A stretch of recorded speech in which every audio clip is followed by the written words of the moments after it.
Waktunya bersaat teduh dengan Tuhan melalui bacaan Alkitab satu pasal sehari dalam kitab Sejarah Bangsa Yahudi, bahagian 6, seri yang kedua, kitab 2 Tawarik, pasal 13, Raja Abia. Selamat membaca, mendengarkan, merenungkan dan melakukan firman Tuhan. Kiranya Roh Kudus senantiasa menuntunmu dalam memahami sabdanya dan memampukanmu menjadi pelaku firman.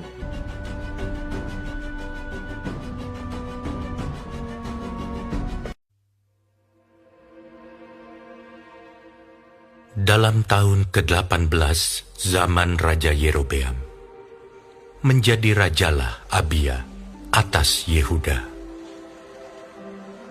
3 tahun lamanya ia memerintah di Yerusalem. Nama ibunya ialah Mikaya, anak Uriel dari Gibea.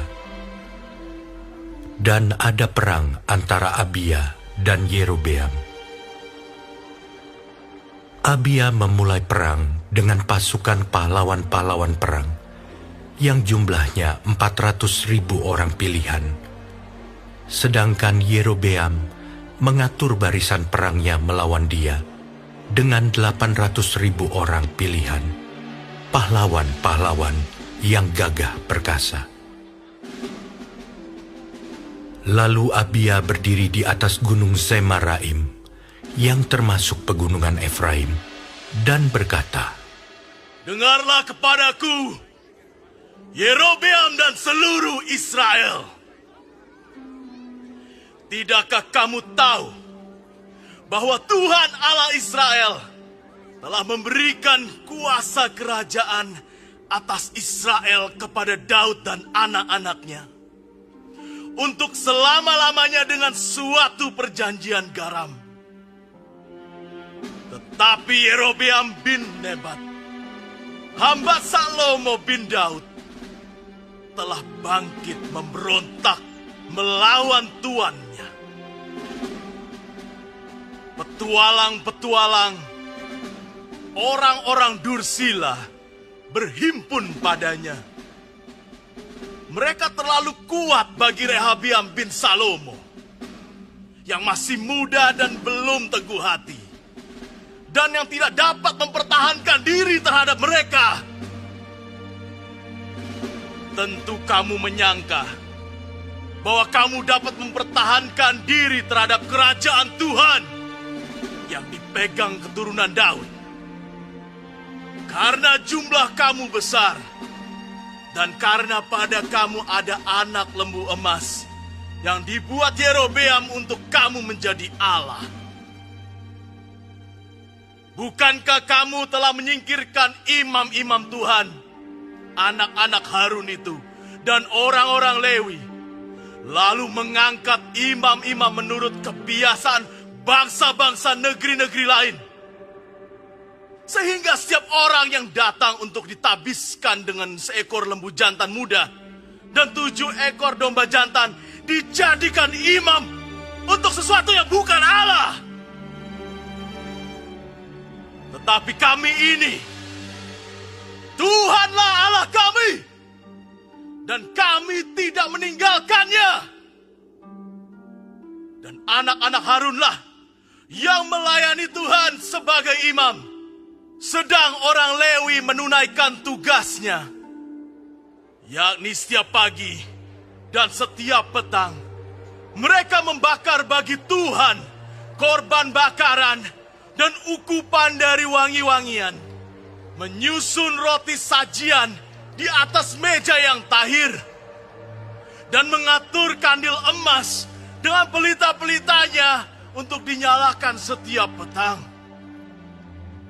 Karena kamilah yang memelihara kewajiban kami terhadap Tuhan, tetapi kamulah yang meninggalkannya. Lihatlah! Pada pihak kami Allah yang memimpin, sedang imam-imamnya siap meniup tanda serangan terhadap kamu dengan nafiri isyarat-isyarat. Hai orang Israel, jangan kamu berperang melawan Tuhan Allah nenek moyangmu, karena kamu tidak akan beruntung. Tetapi Yerobeam mengirim suatu pasukan penghadang yang harus membuat gerakan keliling supaya sampai di belakang mereka. Sehingga induk pasukannya berada di depan Yehuda, dan pasukan-pasukan penghadang di belakang mereka. Ketika Yehuda menoleh ke belakang, lihatlah, mereka harus menghadapi pertempuran dari depan dan dari belakang. Mereka berteriak kepada Tuhan, sedang para imam meniup nafiri, dan orang-orang Yehuda memekikkan pekik perang. Pada saat orang-orang Yehuda itu memekikkan pekik perang, Allah memukul kalah Yerobeam dan segenap orang Israel oleh Abia dan Yehuda. Orang Israel lari dari depan Yehuda, tetapi Allah menyerahkan mereka ke dalam tangan Yehuda. Abia dengan laskarnya mendatangkan kekalahan yang besar kepada mereka. Dari orang Israel mati terbunuh 500.000 orang pilihan. Demikianlah orang Israel ditundukkan pada waktu itu. Sedang orang Yehuda menjadi kokoh karena mereka mengandalkan diri kepada Tuhan, Allah nenek moyang mereka. Abia mengejar Yerobeam dan merebut daripadanya beberapa kota, yakni Betel dengan segala anak kotanya, Yesana dengan segala anak kotanya, dan Efron dengan segala anak kotanya. Tak pernah lagi Yerobeam mendapat kekuatan di zaman Abia. Tuhan memukul dia sehingga ia mati. Abia menunjukkan dirinya kuat. Ia mengambil 14 istri dan memperanakan 22 anak laki-laki dan 16 anak perempuan. Selebihnya dari riwayat Abia, langkah-langkahnya dan titah-titahnya tertulis dalam kitab sejarah Nabi Ido.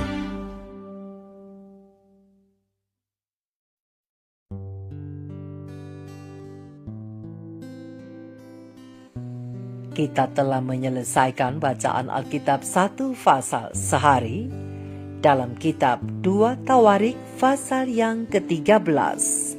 Sedikit perenungan mengenai pasal ini tentang kesetiaan bersama terang kecil pena ilham ilahi roh nubuat para nabi dan raja halaman 62 alinea pertama sampai alinea yang ketiga. Terang kecil ini menjelaskan menuju penutup 22 tahun masa pemerintahan yang sukar, Yerobeam menemui suatu kekalahan yang mengerikan dalam peperangan dengan Abia yang mengganti Rehabeam. Tak pernah lagi Yerobeam mendapat kekuatan di zaman Abia. Tuhan memukul dia sehingga ia mati. Terang besar Alkitab 2 Tawarik 13 ayat yang ke-20. Kemurtadan yang diperkenalkan oleh pemerintahan Yerobeam lama-kelamaan menjadi lebih nyata, sampai akhirnya mengakibatkan keruntuhan kerajaan Israel. Sebelum kematian Yerobeam pun, Ahia nabi tua di Silo yang bertahun-tahun sebelumnya telah menubuatkan naiknya Yerobeam ke atas tahta kerajaan memaklumkan. Kemudian Tuhan akan menghajar orang Israel sehingga tergoyah-goyah seperti gelaga di air, dan ia akan menyentakan mereka daripada tanah yang baik ini yang telah diberikannya kepada nenek moyang mereka. Ia akan menyerahkan mereka ke seberang sungai Efrat sana, oleh karena mereka telah membuat tiang-tiang berhala mereka dan dengan demikian menyakiti hati Tuhan. Ia akan lepas tangan terhadap orang Israel oleh karena dosa-dosa yang telah dilakukan Yerobeam dan yang mengakibatkan orang Israel berdosa pula. Terang besar Alkitab 1 Raja-Raja 14 ayat 15 dan 16. Namun Tuhan belum akan lepas tangan terhadap orang Israel, pertama-tama tanpa melakukan semua yang dapat diperbuat untuk membawa mereka kembali berjanji setia kepadanya. Sepanjang tahun-tahun yang gelap, manakala raja demi raja berdiri dengan berani menantang sorga dan memimpin orang Israel makin lebih dalam kepada penyembahan berhala, Allah mengirimkan pekabaran demi pekabaran kepada umat-umatnya yang murtad. Dengan pengantaraan nabi-nabinya, Allah memberikan setiap kesempatan untuk menghentikan air pasang kemurtadan dan supaya mereka kembali kepadanya. Bagaimana dengan Raja Abia? Sebutan Abia dalam 2 Tawarik 13 menunjuk kepada orang yang sama, yaitu Abiam dalam terang besar Alkitab 1 Raja-Raja 15. Dalam kitab 1 Raja-Raja, pembahasan tentang Raja Abiam sangat singkat dan yang disorot hanyalah sisi negatifnya, yaitu bahwa Raja Abiam hidup dalam segala dosa yang telah dilakukan ayahnya sebelumnya, dan bahwa ia tidak dengan sepenuh hati berpaut kepada Tuhan Allahnya.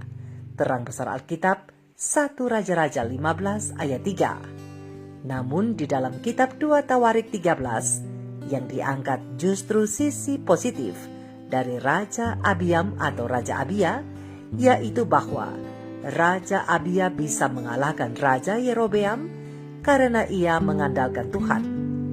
Mengapa kitab 1 Raja-Raja 15 dan kitab 2 Tawarik 13 memberikan pernyataan yang berbeda tentang Raja Abia atau Abiam? Perbedaan pembahasan dari kedua kitab itu bukan berarti bahwa salah satu dari satu kitab adalah salah. Mau tahu mengapa kedua kitab itu memiliki penekanan yang berbeda? Yuk, kita telusuri. Oh, rupanya sisi negatif Raja Abiam atau Abia dalam kitab 1 Raja-Raja itu merupakan penilaian rangkuman terhadap keseluruhan kehidupan sang raja. Sedangkan sisi positif dari Raja Abia dalam 2 Tawarik 13 itu merupakan catatan terhadap satu peristiwa khusus yang terjadi saat Raja Abia masih berpaut kepada Tuhan. Sisi positif dalam kehidupan Raja Abia itu dikemukakan untuk membangkitkan pengharapan bagi rakyat Yehuda yang berada dalam pembuangan bahwa mereka akan bisa menang saat menghadapi masalah bila mereka mengandalkan Tuhan.